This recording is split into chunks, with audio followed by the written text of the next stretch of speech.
This morning, I want to start by telling you a story. There's a story that came out in the New Yorker magazine in 2003 entitled, "What You Pawn, I Will Redeem." Now, it was originally printed there, but it's kind of gotten a cult following. It's been reprinted. You can find it online. A lot of people really gravitated to the story and they love it. It's by a man named Sherman Alexie. Sherman is a Native American writer out of the state of Washington. And he wrote a story about a man named Jackson Jackson, who is a Spokane Indian. Now, Jackson Jackson, in the story, we find him homeless, battling with alcoholism, and living on the streets of Seattle. Now, he's a man who feels as though because of some of his mistakes, his identity has been stripped away from him. He doesn't feel like he's a Native American. He doesn't feel like he's who he was in his younger years. He feels like he's just kind of faded into the ambiguous nature of being a homeless person.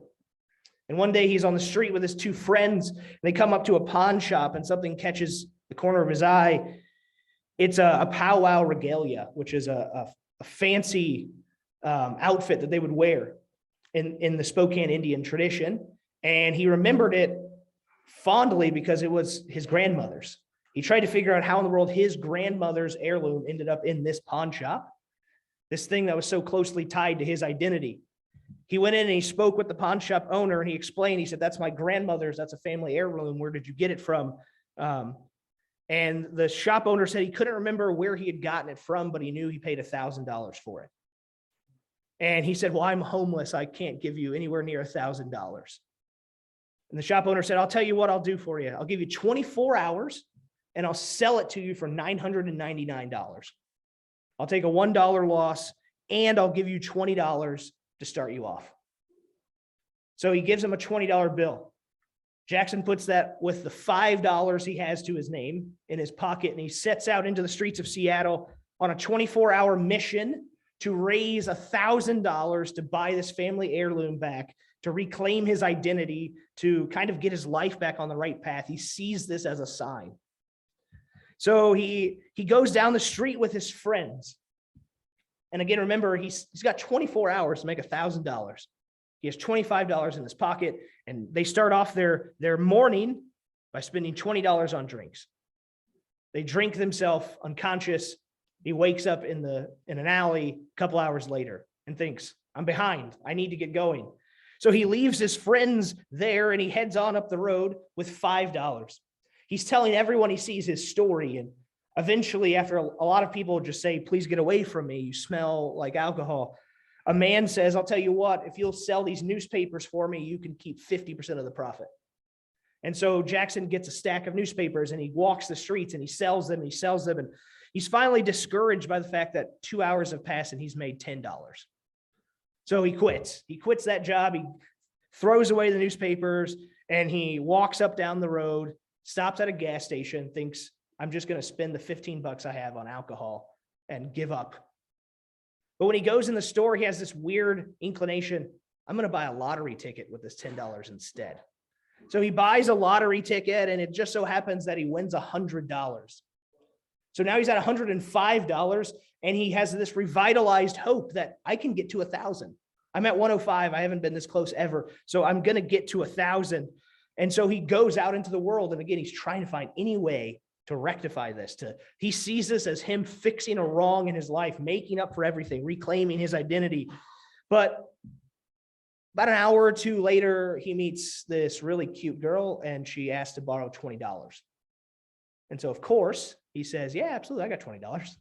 So he loans this girl $20. Now he's back down to $85. He goes through another wave of, "I'm never going to accomplish this," walks into a bar for Native Americans, slaps $80 down on the bar and says, "Next round's on me." So Jackson's back down to the $5 he started the morning off with. He drinks and people buy him around because he bought them around, and he's there for most of the night. And he eventually gets kicked out of the bar because he gets in a fight with the bartender. He wakes up at 2 a.m. on train tracks, with a police officer kicking in the ribs saying, "Get up. You can't sleep on the tracks. A train is going to come through." He tells his story to the police officer, and the police officer says, "I remember you. I've arrested you before." If you clean your act up, I'll give you $30. It's all I have in my pocket. I'll give it to you towards your cause. But you got to get going. You got to get up. So Jackson sees the sun rise with $35 in his pocket. He walks down to the docks to try to see if he can get a job on a boat, something that would make him $1,000 just that morning. He's kind of grasping at straws at this point. He meets some guys who haven't eaten in a while, and he says, let's just buy some breakfast at this diner. Spends the $30 the police officer gave him and walks back to the pawn shop one day later with the $5 he had the day before. The pawn shop owner says, did you get the money? And he said, no, in fact, I ended up with no more money than when I started yesterday. Now, the story has a good ending because the pawn shop owner shows grace and mercy upon him and gives him back his family heirloom free of charge. The story ends with Jackson putting on the family heirloom and dancing in the middle of the street, elated, identity restored. This is an interesting parallel to our story for this morning about Israel, about this wave of going back and forth, of firing up and achieving things for God and then giving up and constantly going through this. So this morning, as we read our passage, we'll come back to the story of Jackson a few times.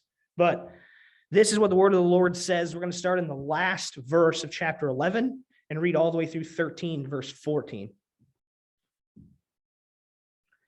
Ephraim has surrounded me with lies. Israel has deceit. Judah is unruly against God, even against the faithful Holy One. Ephraim feeds on the wind. He pursues the east wind all day and has multiple lies and violence. He makes a treaty with Assyria and sends an olive branch to Egypt. The Lord has charged to bring against Judah, and he will punish Jacob according to his ways and repay him according to his deeds. In the womb, he grasped his brother's heel. As a man, he struggled with God. He struggled with an angel and overcame him. He wept and begged for his favor. He found him at Bethel and talked with him there. The Lord God Almighty, the Lord is his name.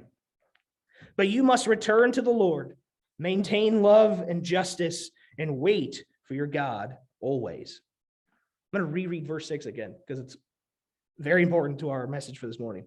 But you must return to your God, maintain love and justice, and wait for your God always.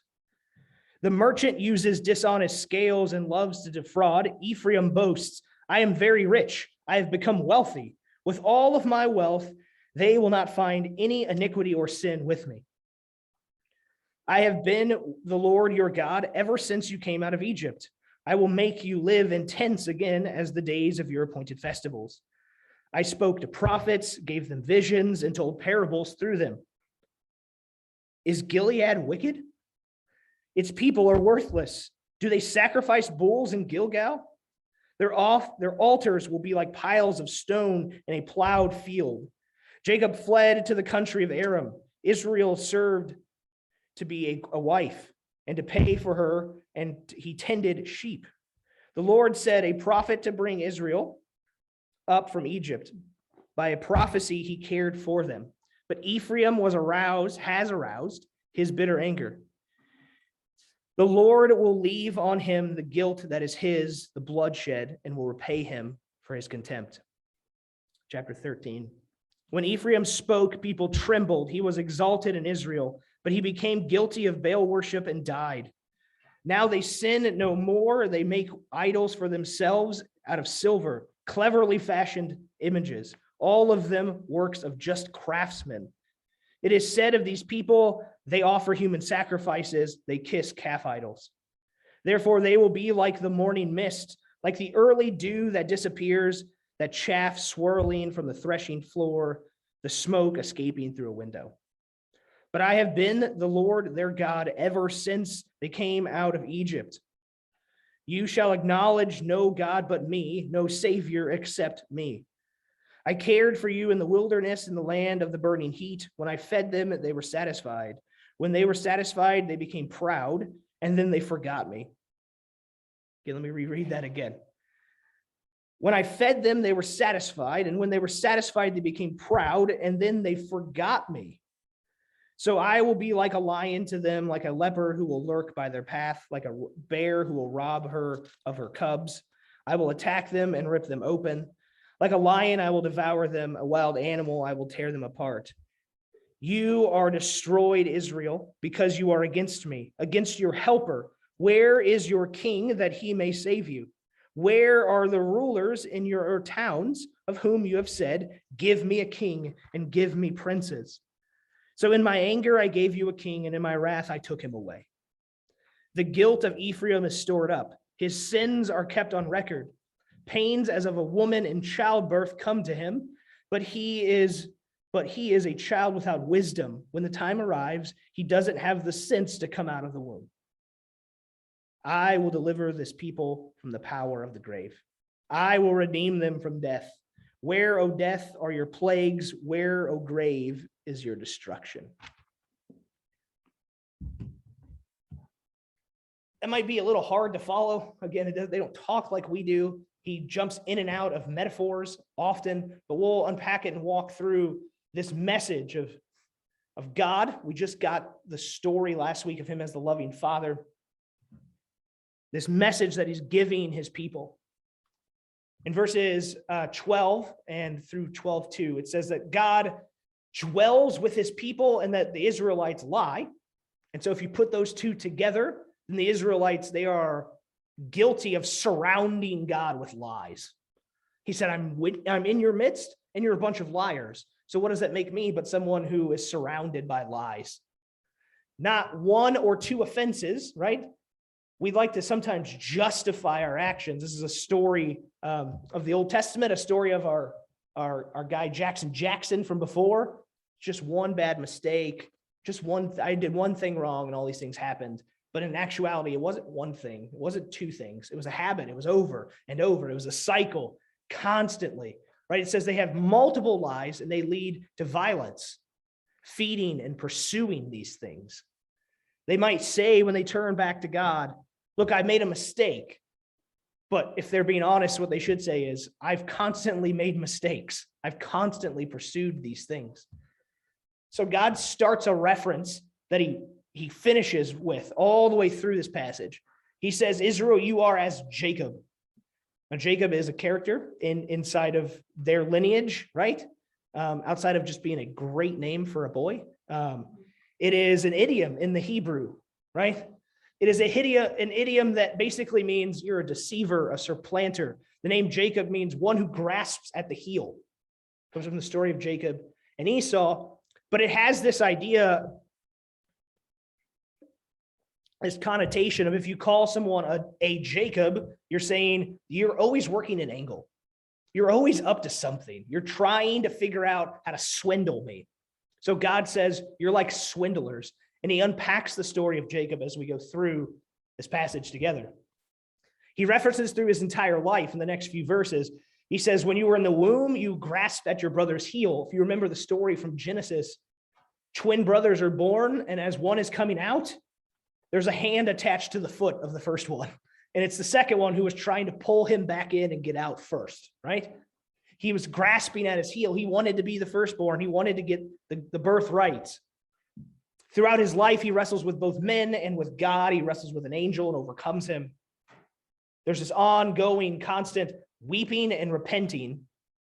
And then there's a point where he talks with God. And God says, this is your story too. Except, unlike Jacob, this is your story that cycles over and over. This is who you are as a people.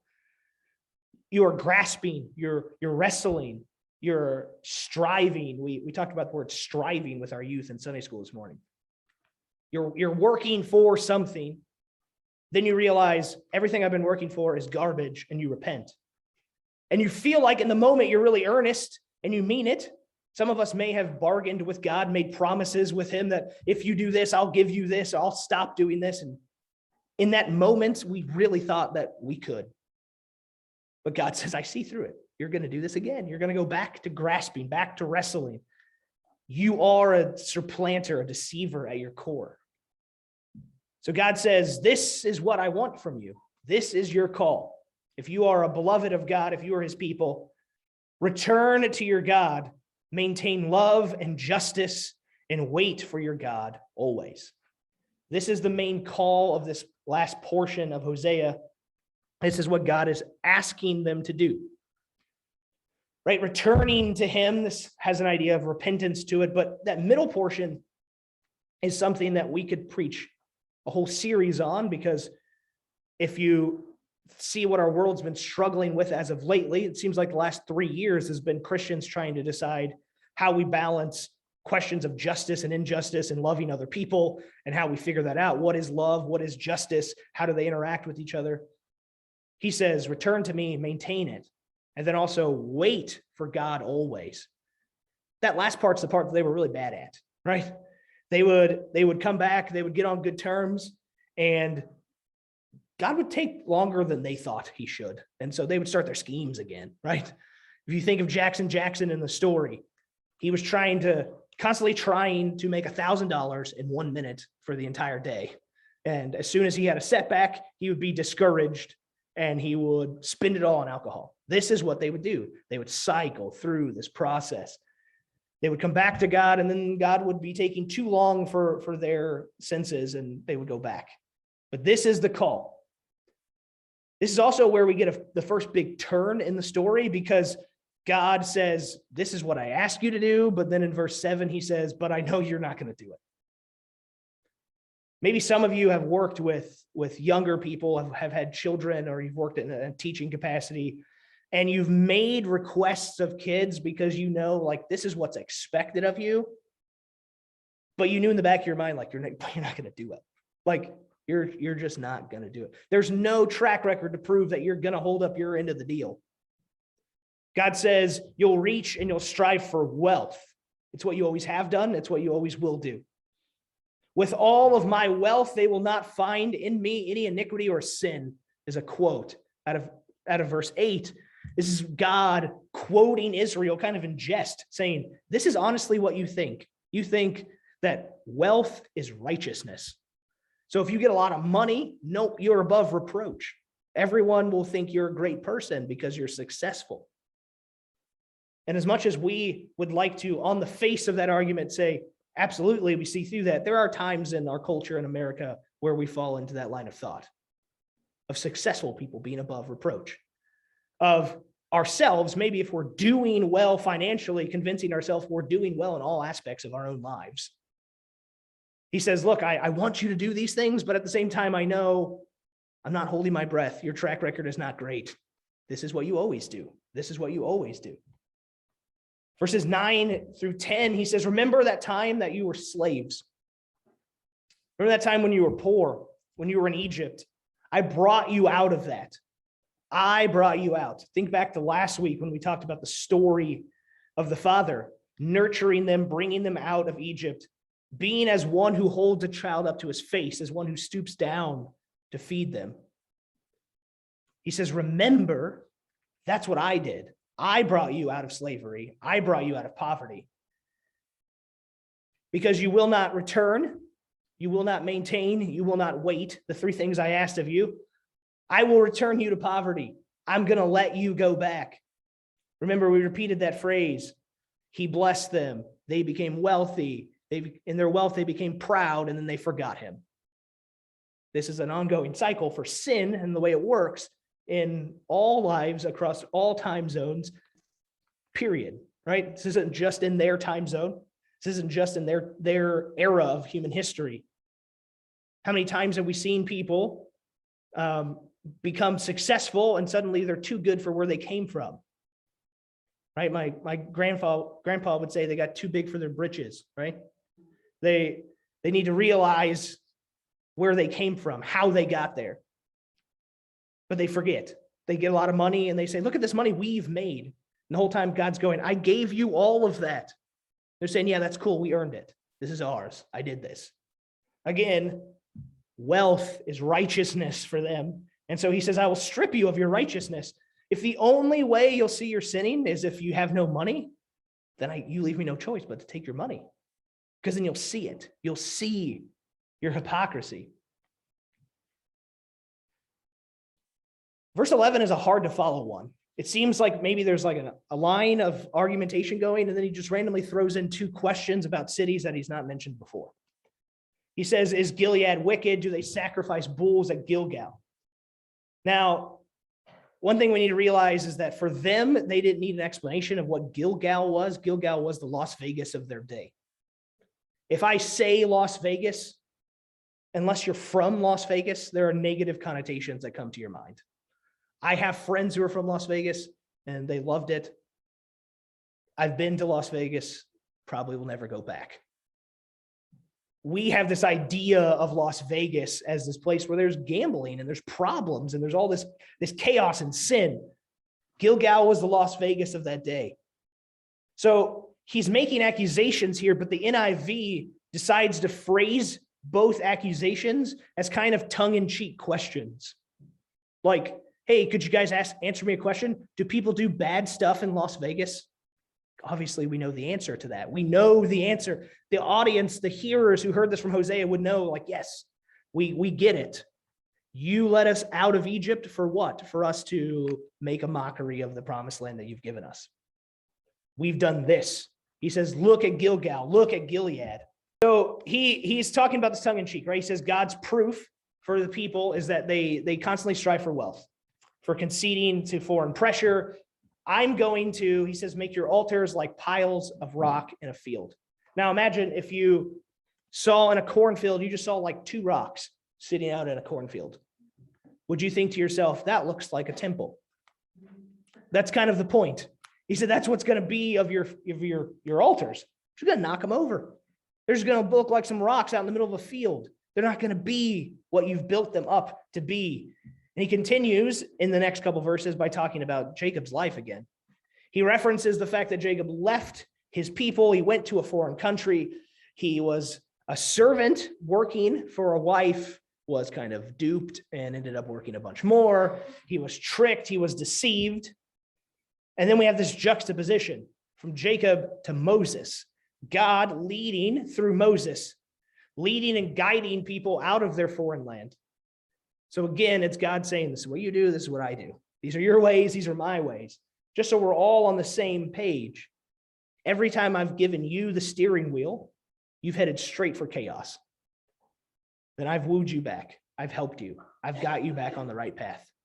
I led you through a land that literally had no water and no food, and I gave you both.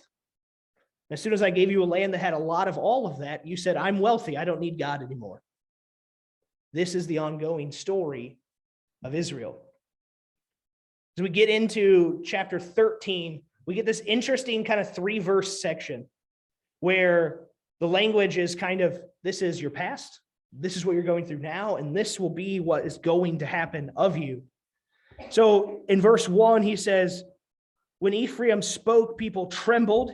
He was exalted in Israel, but he became guilty of Baal worship and died.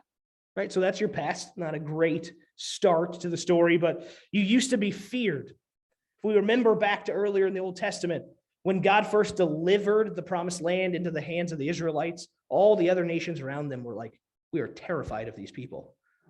Their God is big. Their God is scary. But as they began to act like everyone else, they lost their distinctiveness. People started to say, they're not too rough. They're not so bad.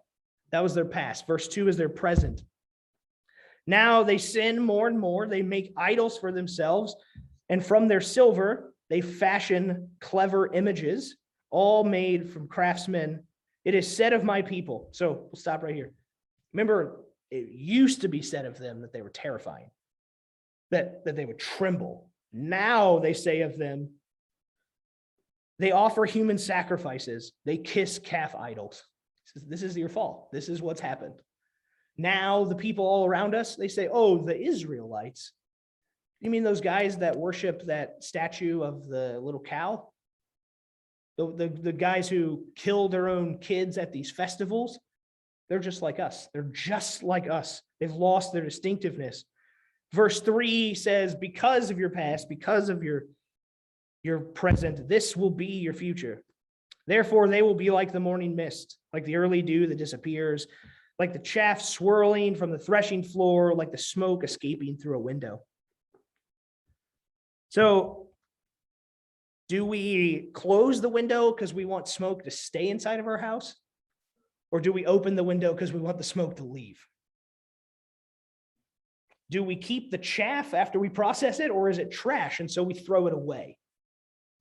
God is saying, not only are you fleeting, you've made yourself worthless. Nobody says, I got to close my window because I need to keep all this smoke inside of my house. Nobody says, hey, when we're done processing the grain, you want to go around and pick up all the scraps because we're going to use that for something. He says again, time and time again, I get that Hosea is very repetitive, but he's trying to make a point. This is what you did. This is where we are. And because of this, this is what's going to happen. I gave you an option. I gave you a call. I'm not super optimistic that you're going to do it.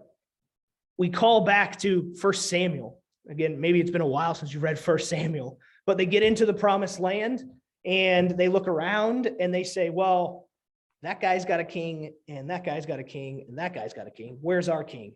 God says, I'm your king. And they're like, yeah, that's cool. But like, nobody can see you. Nobody's really like afraid of you because you're like not on a horse with a sword. We need a big, strong, scary looking guy like this Saul. Saul would be a great king because he's big and he's scary. And God said, those are horrible, horrible qualifications for a leader. And they said, yeah, but he's a head taller than everybody else and he's scary. And God said, I'll give you what you want, only to prove to you that it's not going to work. So he said, in my anger, I gave you a king, and in my wrath, I took him away. Verses 12 and 13, he says, the guilt of Ephraim is stored up. His sins are kept on record. You ever met somebody who maybe they've wronged you, you got in an argument, you haven't talked in a while, and then enough time has passed for them that they think, maybe if I just don't bring it up, I'll just say hi. Maybe if I just don't bring up all the stuff that happened, we can just forget about it and move on, right? Maybe some of us, this is our family culture. This is my family culture growing up. We get mad, we scream at each other, we don't talk to each other for a day, and then we act like it never happened. We just act like it never happened. But God says, I'm not that dumb. I have a track record of all the stuff you've done. I remember all of this. You might convince yourself you did one thing wrong. I remember all the ways that you've wronged me. He says that you're going to have consequences for your actions. And then he gives a really odd metaphor. He says that you are basically like someone who's going into labor pains. So the pains, as we remember out of Genesis, is part of the condition for sin. Because of sin, pain happens when you have childbirth. So that is a consequence of the action in conceiving a child. But to this point, every mom I've ever met has said, but the kid is well worth the pain, right? The kid is well worth the pain. And Katie's back there at the desk going, I sure hope so, right? It's coming around in March. But the metaphor says you're getting the pains, but you're not getting the kid. You're having the birth pains, but the child does not have enough sense to come out. So there's nothing of value. So imagine the mothers in the room, the men, and those who have never had kids can't fathom, because I'm told it's a pain that I will never be able to identify with. But if you've had a kid, imagine the pain and then no kid. That's the metaphor. The metaphor is the pain and then no kid. Why? Because the point is, this is sin. This is how it works. You strive and you strive and you strive and you get nothing. Your spinning of your wheels gets you nothing. Your scheming, your planning, your trying to work an angle gets you nothing. This is the metaphor he's trying to get them to understand. Think of birth pains without a baby. Congratulations, this is the prize you've won through all your schemes. But God, again, is uniquely merciful, uniquely gracious, so much more loving than we are. And so in verse 14, he says, but I will deliver this people. I will deliver them from the power of the grave. I will redeem them from death. Where, O death, are your plagues? Where, O grave, is your destruction? He just spent a long series of chapters talking about this cycle of I provide, you screw everything up, You think it's about you. You screw everything up. I provide. You run back over and over and over again. And time again, he says, look, like I'm growing weary of this. But he never stops being gracious. He says, I will deliver. I will redeem. You're trying to strive. You're trying to figure this out. You're Jackson. You've spent the last day of your life blowing every dollar that you got on alcohol, except for the $20 you gave to a cute girl that you're never seeing again. And you're saying, I have no money. And God is the pawnbroker saying, here's your identity back. At my expense, here's your identity back. I will deliver. I will redeem you. I asked you to do something. You're not going to hold up your end of the deal again, but I will hold up my end of the deal and your end of the deal. I will deliver. I will redeem. Where is the sting of death? I've taken it away. Where is the grave? Your destruction. This is an important verse for us to understand, because I don't know about you, but it's been a rough stretch for me as of late, doing 2 funerals recently, going to a funeral for a loved one this week, talking with people regularly who have cancer, who are having a rough thing going on, having lots of conversations about end of life things with people, which is part of the job. But at some point, we need that reminder that even that death that just cripples us, frustrates our lives, turns everything upside down, God has said, there's no sting in that at all. I've taken it away. I will redeem. I will deliver. I'm greater than the consequences. You may end up at the end of the day having the birth pains and no kid, but there's still me extending my hand saying, I will deliver you. I will redeem you. Here I am.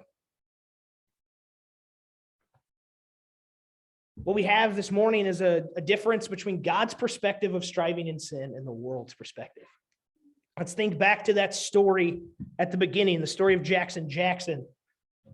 Now, the author who wrote the story is not a Christian. And so the way he writes the story sounds a little different maybe than how I said it at the beginning. If you were to read the book, read the short story, you would hear things like, I had my livelihood taken from me. I had homelessness placed upon me. I made one mistake and I lost everything. Again, the world's perspective of how all of this works. I maybe messed up once and then I lost everything.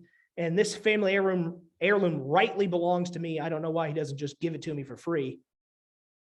Sense of entitlement, sense of pride, sense of sin, working all the way through it. And at the end of the book, where we see grace, where we see deliverance, in the short story about Jackson, we get this question. Did you work hard for it? You see, in the story of Jackson, and in the story that we often tell ourselves about the way life works, he worked and strived and struggled, and he came up with nothing, and yet somehow felt entitled to get everything in return. And so the shopkeeper said, well, I guess if you worked hard, I'll just give it to you. But is that how it actually works? That this actually happens. He did not earn any of that back. Israelite does not earn any of that back. We never earn any of it back. It is all grace. It is all mercy. Did you work hard for it is an irrelevant question. Did you strive? Did you struggle? How many schemes did you try? We have the same story told from God's perspective as from the world's perspective. If you try really hard, then you should just get things because, you tried really hard. God says you're going to keep trying hard and you're going to keep messing up and you're going to keep coming around to having nothing until you realize I'm just here to give it to you. It's grace. You can't earn it. You have to receive it. The offense of the cross of Jesus Christ is pride. We don't want to just have it. We want to earn it. It's embarrassing. It's shameful to think that we didn't do anything in the process. We just get it. This is the pitfall that so many people struggle with. So our one big thing for this morning, we talked a lot about Israel. We talked a lot about Jackson, but God is the main character and the hero of the story. He delivers, he redeems, he wins. At the end of this chapter, you can sit there and you can read through and you can go, man, this is so depressing. They just mess up all the time. They strive and they work so hard and they get nothing in the process. What in the world is happening? And then he says, I deliver, I redeem, I win. Beloved, so many of you have had conversations with me in the last 6, 7, 8 months. You don't like the way that the church is heading. You don't like the way that the country is heading. I'm not here to tell you we're supposed to be optimists. What I am here to tell you is that if our church burns to the ground and our country burns to the ground, God still wins. If everything comes to failing, God still wins. If everything we've worked for goes up into nothing because we've toiled for nothing, chasing emptiness, God will still win. The things that we chase after in our lives come to nothing. God will still win. This last season of life in the church in America, we've had to watch a lot of churches close their doors because they didn't do what they were supposed to be doing. And once we get over the grieving the closing of our doors, because don't take this as cold and callous, if 50 years from now I live somewhere else and I hear this church closed its doors, I will grieve the loss of this community and this family. But God is still going to win. God is always going to win. He wins, he delivers, he redeems. We're not called to be afraid of whatever regime that's in office might bring to the church, might do to the church, might persecute the church. We are going to win because God is going to win. God will win. He is the main character. He's the hero. It's not about us. So what do we do? How do we kind of take this story, apply it to our lives? We hold fast to what we know to be true, and that we may not fall back into the world's empty promises of being self-made or earning everything that we have, right? Some of us might call it the American dream. The Bible calls it sin. Being self-made, priding yourself on doing everything yourself is sin. Striving leads to nothing. This is the message from this passage. So we call back to what we do know. What we do know is this. John 14:6 says, I am the way, I am the truth, I am the life. No one comes to the Father except through me. God in this passage says, but you must return to your God. Jesus says, I am the way. No one comes to the Father except through me. It's a problem for some people, but we make exclusive claims as Christians. He's the way. That's it. End of conversation. He is the way back to the Father. We are not going to ever be good enough to repent on our own. We need Christ's intervention, Christ's grace, Christ's mercy. He is the way back to the Father. There is no other religious path, no other philosophical path. We can hold to the truth that he is the way to the Father. When we're called to maintain love and to maintain justice, we know that he says, I am the truth. That when it doesn't make sense to us, when we sometimes believe false truths, he points us back to this idea that all of the justice, all of the laws of the Bible hang on two simple commands: love people and love God. If we are to maintain love, he is the truth. And if we are to wait for the Lord, he is the life. He's not a guru.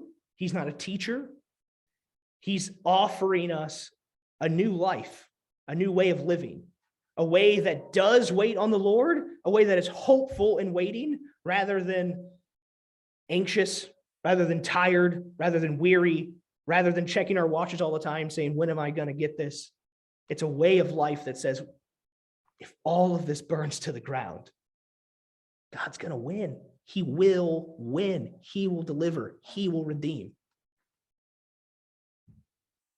God asks three things of his people in this passage: return, maintain, and wait. But our striving will lead to nothing, beloved. All of our trying really hard on our own will lead to nothing. But Jesus is the way. Jesus is the truth. Jesus is the life.